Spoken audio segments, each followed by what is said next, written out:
నమస్తే, welcome to our channel. నేను పద్మిని. ప్రస్తుతంతో పాటు ప్రముఖ ఆధ్యాత్మికవేత్త, వాస్తు జ్యోతిష పండితులు వైవిఎస్ఎస్ గిరిరావు గారు మనతో పాటు ఉన్నారు. మాట్లాడదాం. సార్ నమస్తే అండి. నమస్తే అమ్మా.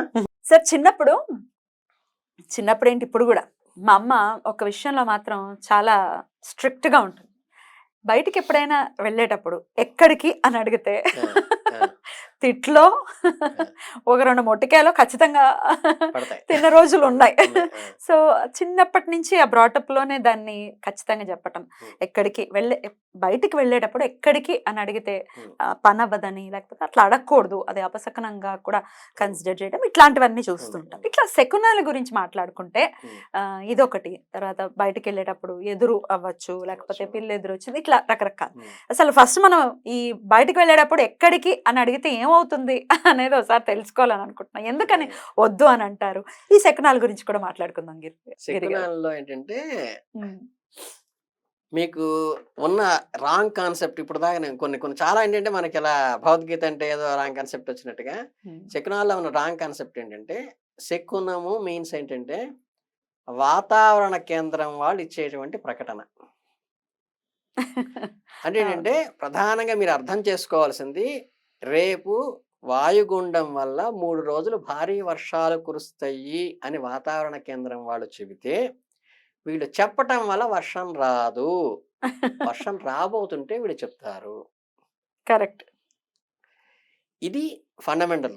అలాగేంటంటే మీ అనాలిసిస్ చూసి, అంటే ఇప్పుడు మీ జాతకం చెప్తుంటాం, హస్తసాముద్రికం చూసి చెప్తున్నప్పుడు ఏంటంటే, మీకు డాక్టర్ దగ్గరికి వెళ్తారు, ఆయన blood test, urine test, SQR ఇవన్నీ చేసుకురామంటారు. చేసుకురామని చెప్పి ఆ బ్లడ్ టెస్ట్ చూసి, ఏమండి మీకు ఇంత షుగర్ ఉంది, లేకపోతే బీపీ ఉంది, లేకపోతే మీకు హార్ట్లో ఈ డిసీజ్ ఉందని అని చెప్తాడు.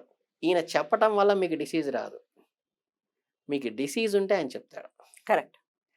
ఇది తెలియకపోవటం వల్ల శకునం గురించి కానీ జాతకాల గురించి కానీ అందరూ చెడుగా ఊహించుకునేది కారణం ఏంటంటే, హస్తంలో ఈ రేఖ ఇలా ఉండటం వల్ల వాడికి జరగదు. వాడి లైఫ్లో ఇలా జరిగేటువంటి యోగం ఉంటే హస్తంలో గీత ఏర్పడుతుంది. ఇండికేషన్ లాగా అనుకోవచ్చు. ఇండికేషన్ అది. చాలా మంది ఏంటంటే హస్తంలో ఈ రేఖ ఇలా ఉంటే జరుగుతుంది కాదు, వాడికి అలా జరగబోయేది ఇందులో ఇండికేషన్ రిపోర్టు. ఇప్పుడు మీరు డాక్టర్ రిపోర్ట్ ఇచ్చాడు, నాకు మెడికల్ ఇలా ఉందని, రిపోర్ట్ చించేసాను అనుకోండి, ప్రాబ్లం పోదు కదా. అట్లా చెయ్యి నరికేశారనుకోండి, చెయ్యి లేదు వాడికి, యాక్సిడెంట్ అయిపోయింది, జాతకం పోతుందే? పోదు. ఇది రిపోర్టు. కరెక్ట్. ఒరిజినల్ గా దీన్ని బట్టి వాడికి ఫలితం రావట్లా. అయ్యో, కొంతమంది మేధావులు హస్త సాముద్రికం చెప్తూ ఉంటారు కదా, మరి చేతులు లేని వాళ్ళకి లేదా అని అంటూ ఉంటారు. అది ఎలా సమాధానం చెప్పాలో తెలియనటువంటి పరిస్థితి చెప్పారు సమాధానం కదా. అంటే మెడికల్ రిపోర్ట్ చించేస్తే, మెడికల్ రిపోర్ట్ మిస్ అయితే, మెడికల్ రిపోర్ట్ కనిపించకుండా పోతే సమస్య పోదు కదా. పోదు. అంటే రిపోర్ట్ ఉంటే దాన్ని చూసి చెప్పడానికి వీలవుతుంది, అంతవరకే. Beautiful set sir.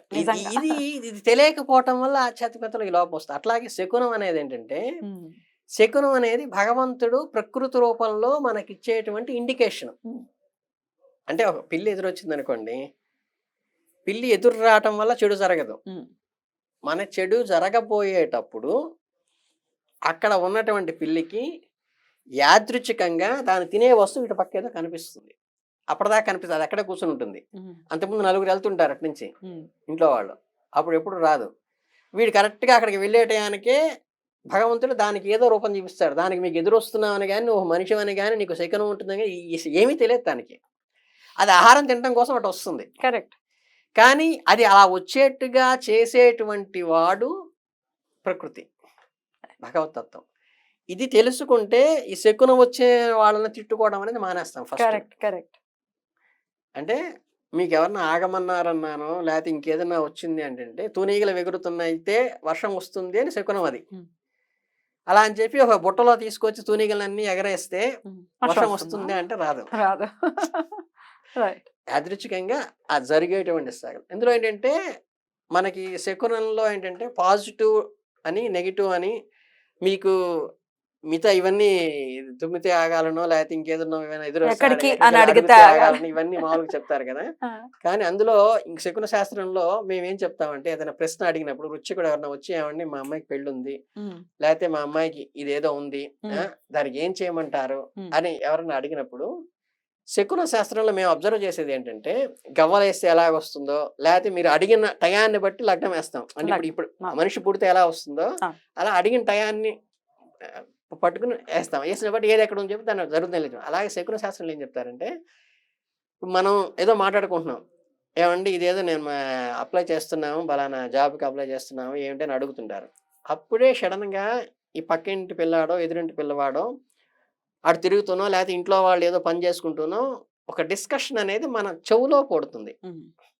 ఈ చెవులో పడ్డప్పుడు మేమేం చేస్తామంటే, కొంతమంది అమ్మాయి తెలుసా పక్కింటి వాళ్ళ అమ్మాయికి మ్యారేజ్ కుదిరిందిట, వాళ్ళకి పిల్లాడు పుట్టాట, లేకపోతే వాడెవడో నేను ఎగ్జామ్ పాస్ అయ్యాను అంకుల్ అని సీట్లు పట్టుకొస్తాడు. సో శుభవార్త శుభవార్త తీసుకొస్తాడు. నిమిత్తం ప్రకారం అది మీరు చూస్తారు. వాడు ఎప్పుడు పాస్ అయ్యాడు? తెల్లారుజామున 4ంటికి పేపర్ చూసుకున్నాడు. కానీ మనం ఈ డిస్కషన్ చేసేటప్పుడు వాడికి వద్దామని ఇంట్లో సంకల్పం కలుగుతుంది, అంకుల్కి వచ్చి చెప్దామని. Right. అప్పుడు వచ్చి చెప్తాడు. అంటే ఏంటంటే ఇది మీరు అడిగినటువంటి పృచ్ఛకుడు అడిగినటువంటి ప్రశ్నకి సఫలీకృతం అవుతుందని చెప్పడానికి నిమిత్తం కింద తీసుకో. నిమిత్తం కింద తీసుకోవాలి. Correct correct.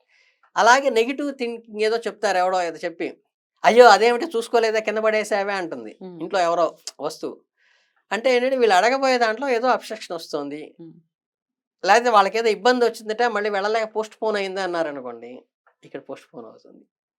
అంటే ఏంటంటే దీన్ని ఇండికేషన్గా తీసుకుని చెప్పటాన్ని శకునం అంటారు. కనుక ఏంటంటే శకునానికి అర్థం ఏంటంటే రాబోయేది ఇండికేషన్గా వీడికి సృష్టిలోంచి వస్తుంది తప్పితే వ్యక్తుల నుంచో పదార్థాల నుంచో రాదు. ప్రకృతిలోంచి మనకి గట్టిగా ఏంటంటే మనకి మూతో మాయ ఇవన్నీ ఏంటంటే మనకి చెప్పినట్టు ఏంటంటే మనకి ప్రతి వాడికి ఎరా ఉంటుందని దానికి దృష్టి తీస్తారని, లేకపోతే ఏంటంటే మనం మాట్లాడే మాటలన్నీ కూడా యూనివర్స్లో రికార్డ్ అవుతాయని, ఇవన్నీ సైంటిఫిక్గా ప్రూవ్ అయినవే.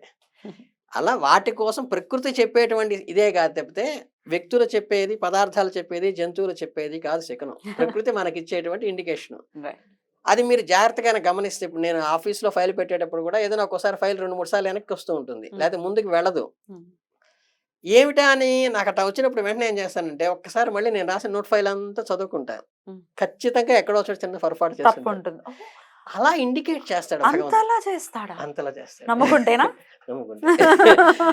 ఉంటుంది. కానీ దాన్ని అబ్జర్వ్ చేయం. మనం చేసేది ఏంటంటే, ఇప్పుడు నేను చెప్పింది ఏదంటే ఏదో వృక్షకుడిని అడగడానికి ఆయన ఎవరిని అడగడానికి వెళ్ళినప్పుడో లేకపోతే ప్రశ్న అడగడానికి వెళ్ళినప్పుడు చెప్పేది కాదు. మీరు ఇంట్లో ప్రాక్టికల్ గా జీవితంలో మీరు అబ్జర్వేషన్ చేస్తే మీకే అర్థమవుతుంది. బ్యూటిఫుల్ అండి, బ్యూటిఫుల్. అయితే ఇట్లాంటివి ఏదైనా ఇప్పుడు పిల్ల వచ్చింది లేకపోతే ఒంటి బ్రాహ్మడు వచ్చినా కూడా వెనక్కి వెళ్ళాలి. అవును, ఇందులో కూడా మీకు నేను కామెంట్ చేయను కానీ ప్రపంచంలో ఎందుకు అలా ప్రచారం చేస్తున్నారో మీకు ఇప్పుడు మగవాళ్ళకి ఆడవాళ్ళకి భర్త పోయిన వాళ్ళకి భార్య పోయిన వాళ్ళకి వీడినేమో పాజిటివ్ చేస్తారు, వాడు నెగిటివ్ చేస్తారు. అట్లాగే ఒంటి బ్రాహ్మణుడు ఏదో వచ్చారంటే తిడతారా కొంతమంది, ఏంటి ఈయన ఎదురొచ్చాడో అన్నట్టుగా. అసలు ఒంటి బ్రాహ్మణుడు అనేది ఎప్పుడు వచ్చిందంటే మనకి ఒరిజినల్ గా హారిజన్ ఎక్కడి నుంచి వచ్చిందంటే శుభకార్యానికి, పెళ్లికి గాని లేదా సభకు కానీ దేనికి వెళ్ళినా సరే బ్రాహ్మణుడు సింగిల్ గా వెళ్ళడు. అంటే ఆశీర్వచనం కోసం ఇంకొకటి పక్కన తీసుకెళ్లి చక్కగా ఇంకో 4-5 వెళ్తారు, 2 వెళ్తారు, మినిమం 2 వెళ్తారు అనమాట. ఏ పెళ్లికి శుభకార్యానికి వెళ్ళినా. ఒంటి బ్రాహ్మణుడు ఎప్పుడు వెళ్తాడంటే మీకు ఈ మాసికాలకి వాటికి కూడా 2-3 వెళ్తారు.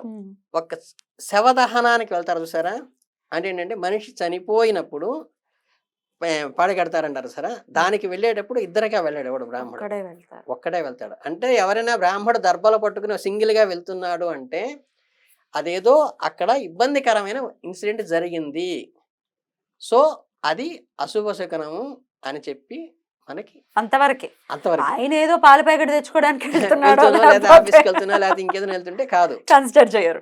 దర్భ చేతిలో ఉండాలి ఒకరు.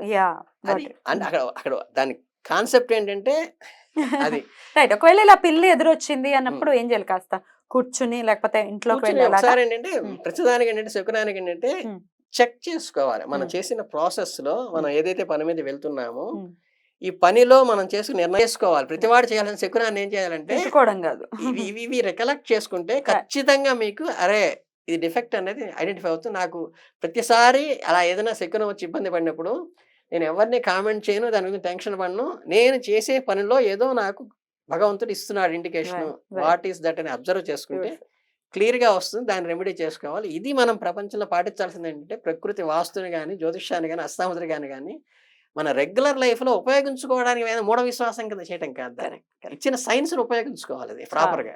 కరెక్ట్ అండి. చాలా అద్భుతంగా అదే. అర్థమయ్యేటట్టు లాజిక్ ఏముందో అదే. అర్థమయ్యేటట్టు చెప్పారండి. అదే. నిజంగా. అదే. Thank you so very much. చాలా నమస్తే. సంతోషం.